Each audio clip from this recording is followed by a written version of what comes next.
We close the door. Mahar, Yes? oh yeah. Whenever you're ready. Okay. Good. In the heat of Africa's Kalahari Desert, members of the Jehosni tribe begin a day's work. As they hunt and gather food, they speak of the job they are doing, gossip, complain, and make rude jokes. As night falls, they finish their task and head back to the campsite. There, they light a fire and begin to cook their meal.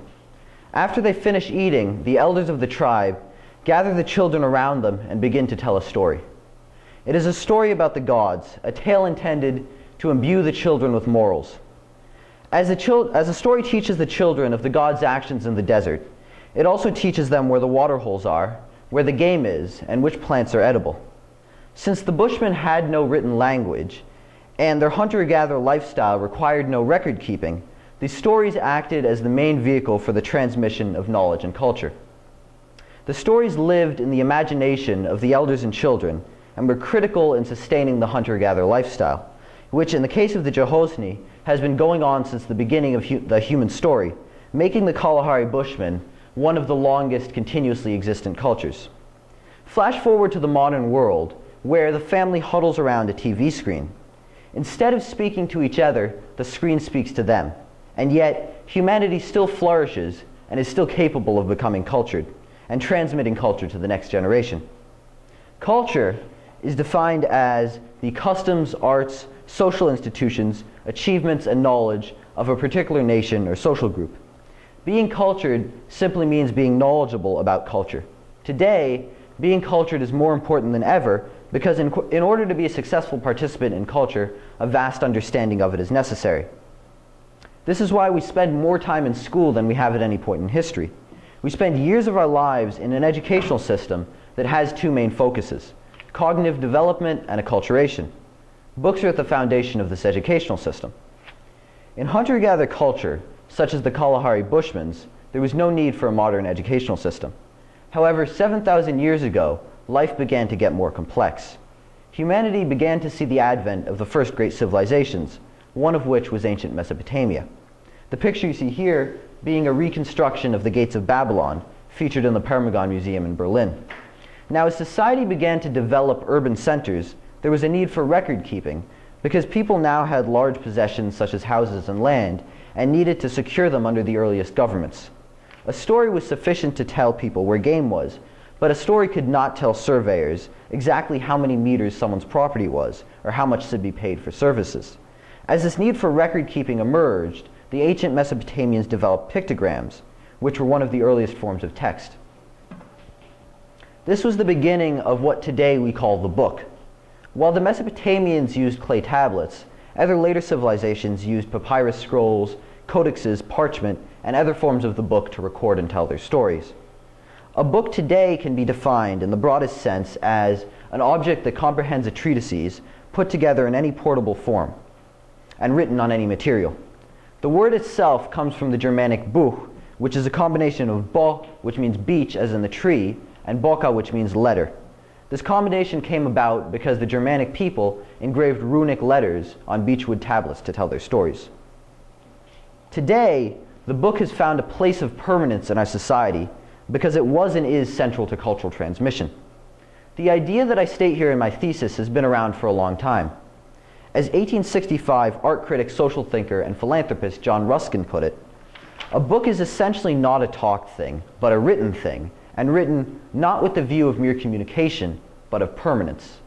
Now, before I go any further, I'd like to stop for a moment and show you my golden ass. This book is like a table or a chair, an object which has endured through time. It contains an ancient Greek story about a man who was fascinated by magic and how, when he tried to transform himself into a bird, he accidentally became an ass.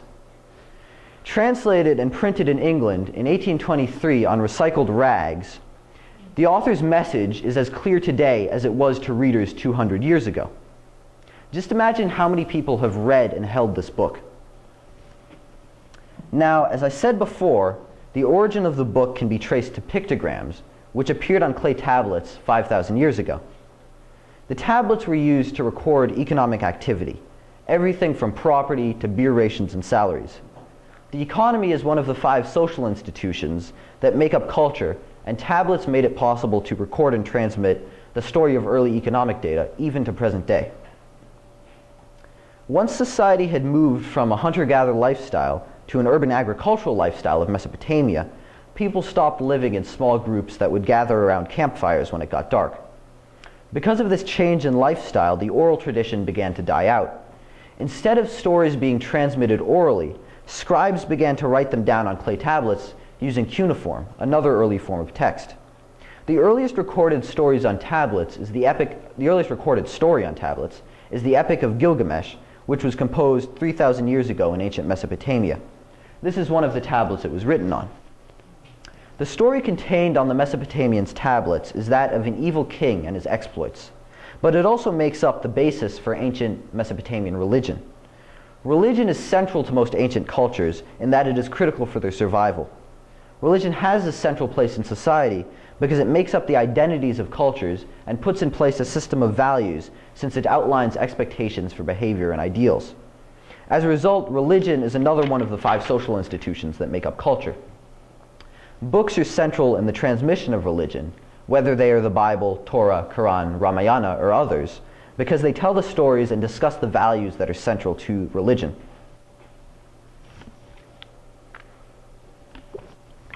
To find a culture that used books to keep itself alive, one must look no farther than the people of the book. In ancient Jewish civilization, Judaism required that by the age of 13, young men be taught how to read. This was necessary because these young men would be required to read a segment of the Torah every week. And the Torah is also known as the Old Testament. And they had to read the segment of the Torah every week for the rest of their lives. So these segments were read aloud, and they kept culture alive by transmitting the religious and philosophical teachings of Judaism.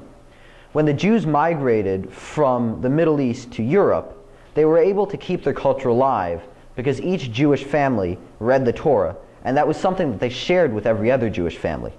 The Torah outlined the fundamental values of Jewish culture and from the moral code of the Ten Commandments. The values that the Torah transmitted kept Jewish culture strong by making shared experience possible. Every Jew read or had heard read the same book, and they could relate to each other and find common ground through it. Unfortunately, when the Jews became a culturally powerful and strong economic presence in Europe, there was a tremendous backlash, and many Jewish libraries were burnt. One of the first such burnings took place in Paris in the 1200s, where approximately 12,000 copies of Jewish books were burnt.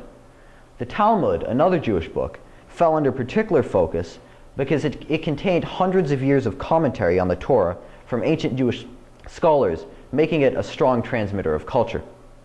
The commentary transmitted culture because it was the scholars' outlinings of and interpretations of the Torah's outlinings of customs, knowledge, arts, achievements, and social institutions. The Torah and the Talmud became 2 pillars of Jewish culture because of the stories and commentary they transmitted. These stories and commentary were so powerful that the Torah was actually tried and found guilty of being hateful and insulting towards Christ and Gentiles.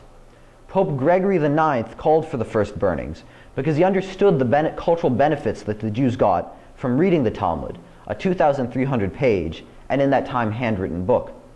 He knew that it must be burnt in order to subjugate the Jews, whom he viewed as a threat to Christianity. This act of book burning to hinder cultural transmission remained common practice up to the modern era and the famous Nazi book burnings in Germany.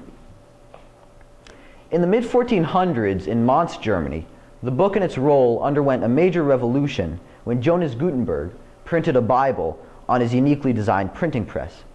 It was the first mass-produced book, and many believe it to be the first printed book, though in fact this is a common misconception. Books were being printed in Asia long before Gutenberg was born. Before the Gutenberg Bible, books were mainly for the oligarchy, clergy, and scholars because they were time-consuming and costly to produce. Once Gutenberg's press became widespread, the factors inhibiting the production of books were slashed, making it possible for books to appear in the house of the common man. This change from handwritten books to the printing press made it possible for people to have much of the knowledge about the world that the oligarchy, rich, and clergy had, provided that they could read. This enabled people to become educated beyond the dreams of their forefathers.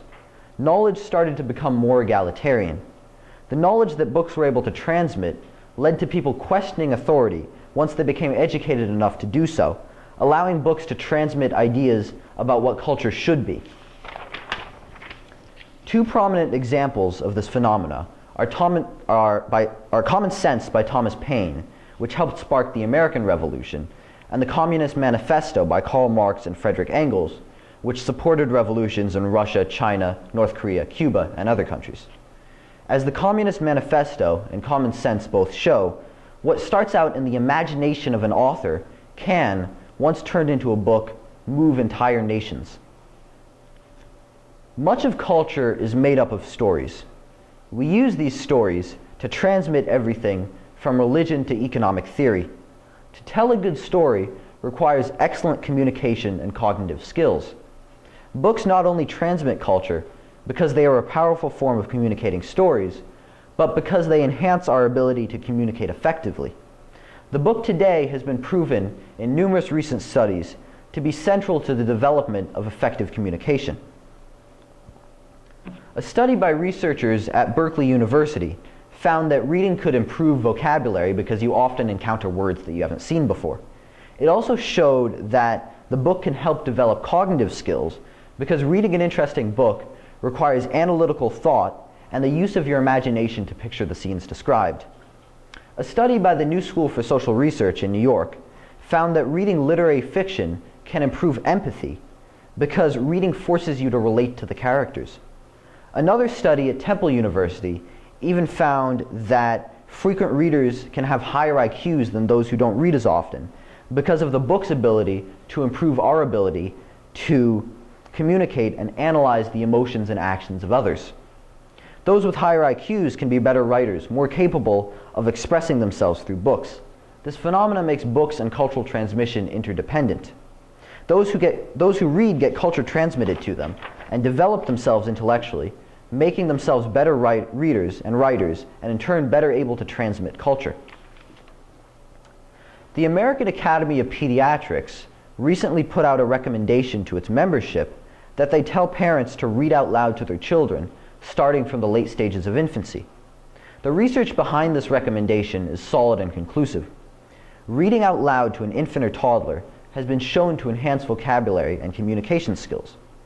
A study by researchers at Stanford University found that children who do not encounter much language stimulation, which can come from being read to out loud, end up at 24 months with the cognitive skills that their commonly read to counterparts had at 18 months. As the children grow older, this gap can widen. As a result, the Academy of Pediatrics, which represents about 62,000 physicians throughout the country, asks that its members become, quote, powerful advocates for reading out loud every time the baby visits the doctor. They even recommend that doctors give away books as they would medicine. This is the first time that the Academy, which has recommended that parents keep their children away from screens until they turn 2, has made a recommendation on early education. Clearly, reading books helps children become more intelligent and knowledgeable. Because of this knowledge, children who read can later become better communicators and transmitters of culture than their counterparts who don't open a book. Clearly, reading a printed book has been shown to produce tremendous cognitive benefits. But what of ebooks? They can be downloaded over the internet and accessed on a computer or mobile device. One of their great advantages is that they are accessible by people around the world who would not normally have access to books. Naturally, it seems as though the ebook is the next iteration of the book, especially considering how many forms the book has gone through, from clay tablet to print to ebooks. Unfortunately, the cognitive development that comes from reading and makes reading books so critical for success does not take place at the same rate when reading an ebook. The digital format does not allow for the same level of comprehension. A study by Norway's Stavanger University asks students to read an Elizabeth George novel on a Kindle e-reader or paperback book found that those reading on the Kindle were significantly worse at putting the events of the book in order. Additionally, when scientists switched their focus to 72 Norwegian 10th graders, they found that those who read a print textbook rather than one on a Kindle scored much higher on comprehension tests. Researchers cite the difference in tactile feel between a book and an e-reader as the reason for this difference. The act of turning a page on a book is not distracting to the mind, where turning a page on an e-reader is. Furthermore, most e-readers require looking at a screen, which shines artificial light into the reader's face. This light is distracting and tiring to the mind. It even makes it harder to go to sleep at night because it simulates daylight. Reading an e-reader comes at a cost. There's greater accessibility, but our relationship with the content is diminished. As a result, the e-book commands a significant but not overwhelming portion of the market, a steady 30% by the latest statistics. Clearly, the e-book cannot compete with the strength of the printed book because it does not provide the same depth of comprehension and retention that is so critical to cultural transmission. Books were certainly central to cultural transmission since ancient times, but are they still today? Many people believe that books will not continue to have their place of permanence in our society because of the threat that digital media poses to them.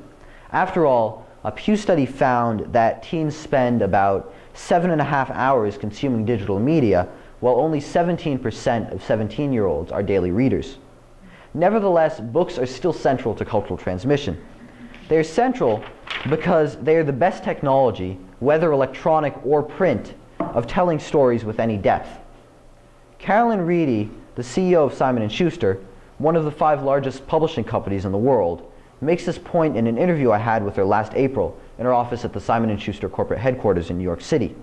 Being a CEO of a company that publishes everything from Steve Jobs and Hillary Clinton's biographies to the Duck Dynasty books, she is deeply invested in the success of books.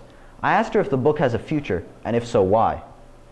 I do believe that publishing has a great future, and the reason is because the book is a unique item. When I say book, I mean the actual text from beginning to end, because whether it's electronic or physical, it's purely format. It has nothing to do with whether or not you have a reading experience. And that is where the magic of publishing lies, because it is the only medium where there's absolutely nothing in between the reader, the text, and the reader. There's nobody who's chosen how to lay it out with advertisements because they need to sell the magazine. There's no one who's edited it without the author's input at the end to fit space or for another commercial need. There's no voiceover, there's no interpreting person.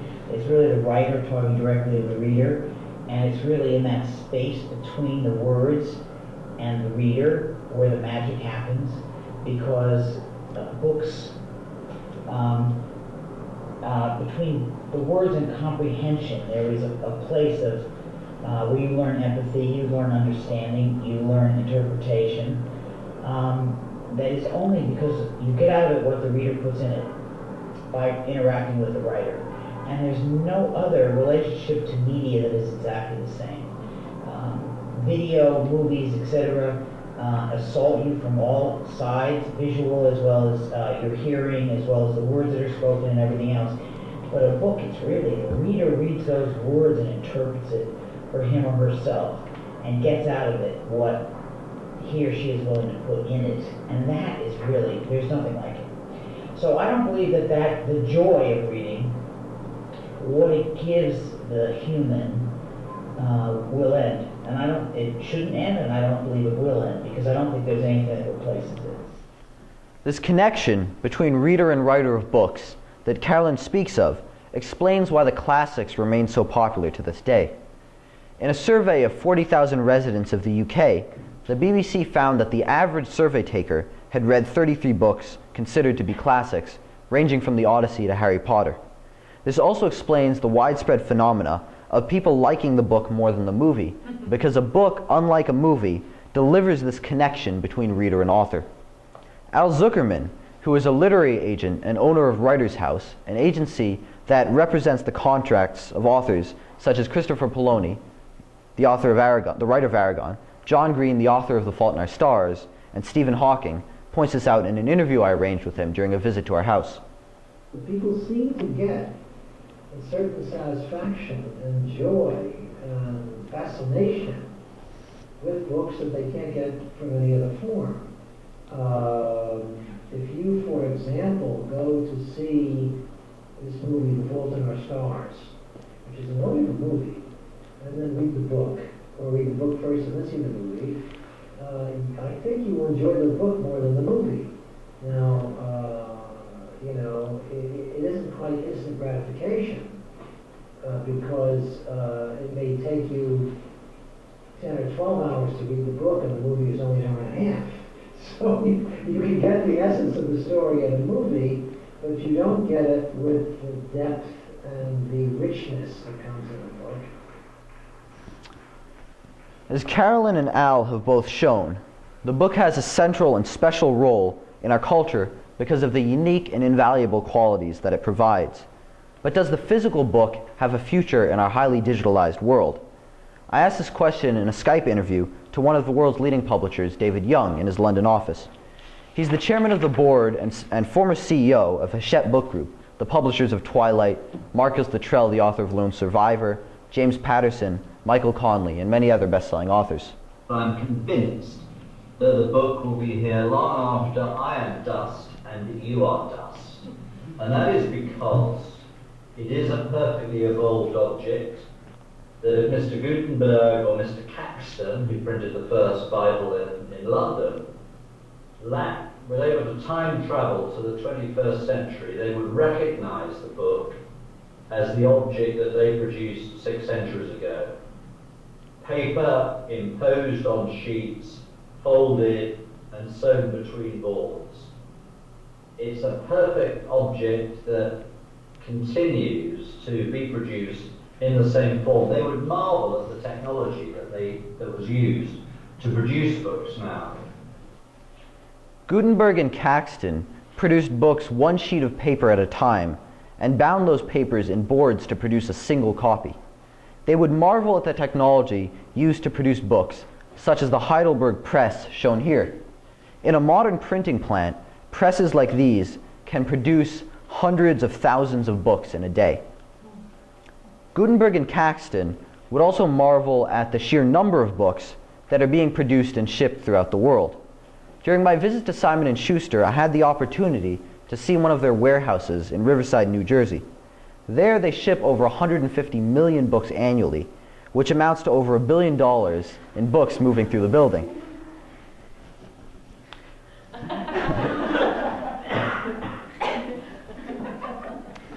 The warehouse itself is approximately the size of 10 football fields, and plans are in place to almost double its capacity. That's why Carolyn can say this with some confidence. So hello, Sharon Academy, and if you want to belong to the future, you should join publishing. Throughout the centuries, the book has had a place of permanence in our society because it is central to cultural transmission. It transmitted the first civilization's economy's records. It transmitted religion, and it helped the Jews resist subjugation in Europe. It encouraged societal change with the publication of Common Sense and the Communist Manifesto. Today, the book has a place of permanence in our society because it has been shown to make people better participants of culture, more educated and with better cognitive skills. Furthermore, reading a book is a cheap, yet indispensable and powerful form of education, as storytelling has been shown to give children an advantage in the world. Yet some people still believe that the book will die out and be replaced with digital media. I don't believe that will happen. The people who I've interviewed share that opinion. Yet society moves at a fast pace, chewing up and spitting out anything that does not move with it. That's why every time that someone picks up a book, society is making a choice. Digital media is seductive. Movies, songs, and video games offer nearly instant gratification, and to many are more fun than reading. Yet we must make the choice to pick up a book. Why? Because there's a greater significance to all that I've said. I remember, you might be able to look it up, but the American Surgeon General's office did a study which showed that you use a different part of the brain when you read a book from playing a video game, for example. It's using a different part, and I can only imagine that must be imagination. I know that J.R. Tolkien, when he sold the film rights to Lord of the Rings to pay a tax bill, never believed it would be possible to bring that to the screen. And I suspect he would have been horrified by it. And the reason was that he knew that every single person who met Gollum within the pages of his book had a different Gollum in their heads. Now we've only got one. I mean, I think it was brilliantly imagined by Peter Jackson and acted and so forth. But we all now know what Gandalf and Bilbo and everyone looks like. And we can't shake them out of their heads. You know, I read The Hobbit years ago, and I had my Gollum in my head very clearly, and of course it's changed, and I can't remember my Gollum. So I think that's the wonder of books. Our imagination makes us unique. I remember reading Harry Potter and imagining his house, an adaptation of my grandparents and my dad's office. I've since watched the movies, but I still think of Harry's house as the one I imagined. Harry's face, however, is 100% Daniel Radcliffe. All 450 million people who have read Harry Potter have had a different house in their heads. They imagine different looking characters and places. Yet once we watched the movies, our Harry, Ron, and Hermione's became the same. We took part in a global trend where we allowed others to do the imagining for us. Books are a way of actively resisting this trend. They enable us to exercise our imagination. They enhance our cognitive abilities, and they improve our communication skills. That's why we must read. That's why books will not die out. That's why they are, and will be, an object of permanence.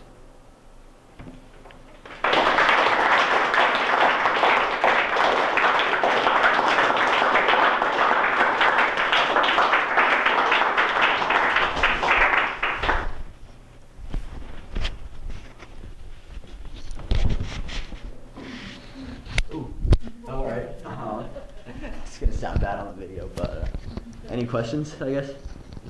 Yeah, Mary.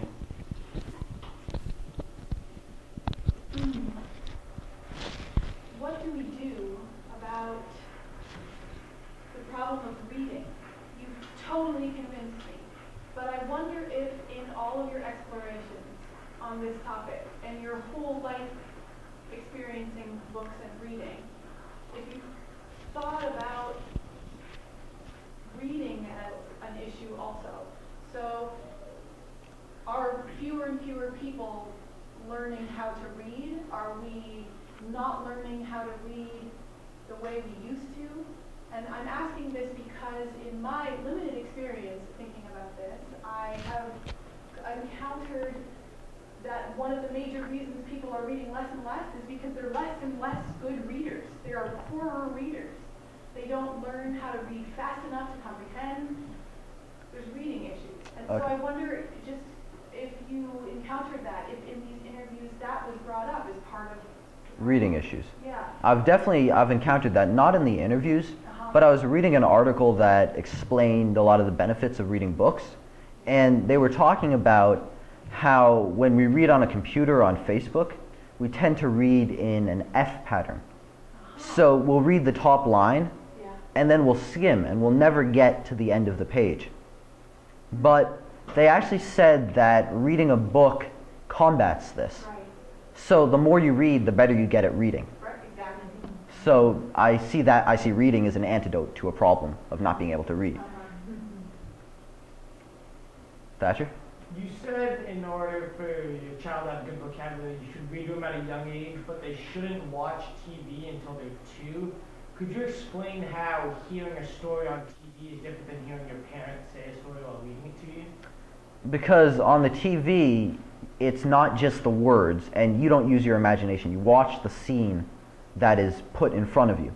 And yes, you get the words. Yes, it can enhance your vocabulary, but the pictures that you see, they come at you so fast, and especially when you're young, your brain isn't developed enough to even cope with the barrage of information that's coming at you. Whereas reading a book, say you're sitting on your mother's lap and she's reading to you, it's very calm, and it's just you and the words. There's no, as Carolyn said, there's no other person in between.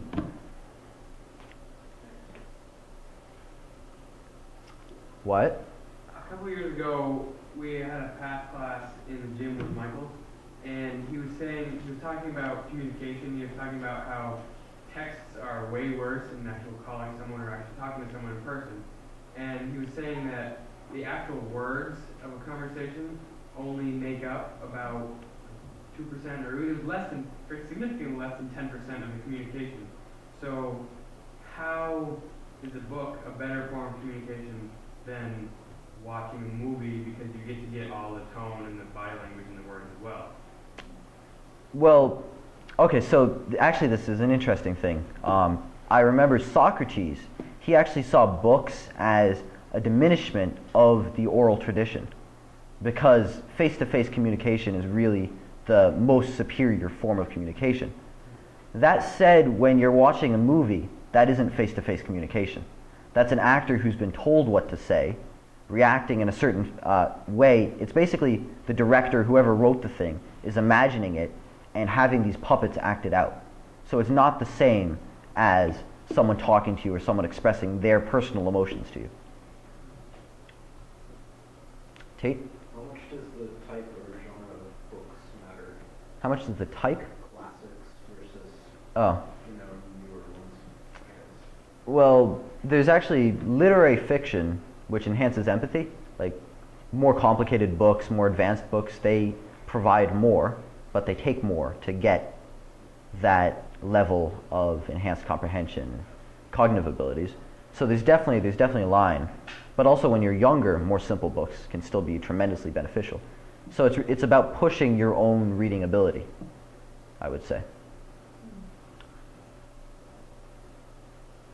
Well, so that question makes me think then of all of the really trashy or not well written books, or I mean there are so many books that are out there. I guess part of it is the acculturization of the different genres of books, but also, this pushing yourself to read Gilgamesh. Where does that come from? Like beyond, I mean, maybe it's the same question as what Mary was saying, but there's such a conflict of reading Twilight versus reading Gilgamesh or Jane Eyre or something like that. How do we support that as a society, besides just in high school you have to read The Great Gatsby or something like that? I was going to say in high school. Yeah, well, so maybe that's where it has to start. Yeah. Well, I think parents play a big role. Like, my parents always made me, well, they never made me read, but when I was young, my mom would read to me.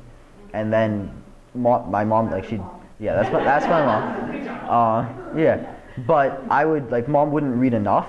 So eventually I'd ask Mom, read, and Mom wouldn't read. So eventually I was just like, okay, I'm going to read, and I read. That's how I learned how to read.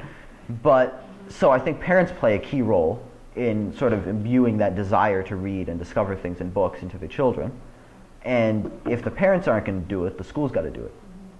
I think those are probably the two biggest influences on people growing up, is their parents and people they respect and their school. So definitely in those various areas of people's lives, books have to be presented. Because I think that, especially digital media, it's so, it can overcome you. I spent a period where I was graduating Waldorf school, 6th grade or something, where I played a lot of video games. And it was very if I had a choice between a book and a video game, I'd pick the video game. Except if I was in the middle of a book. I think the book has the ability to hold you in more than those things do, because it's more in-depth, it's less superficial. So, but it's hard to make the choice. It's hard to make the choice. Yeah.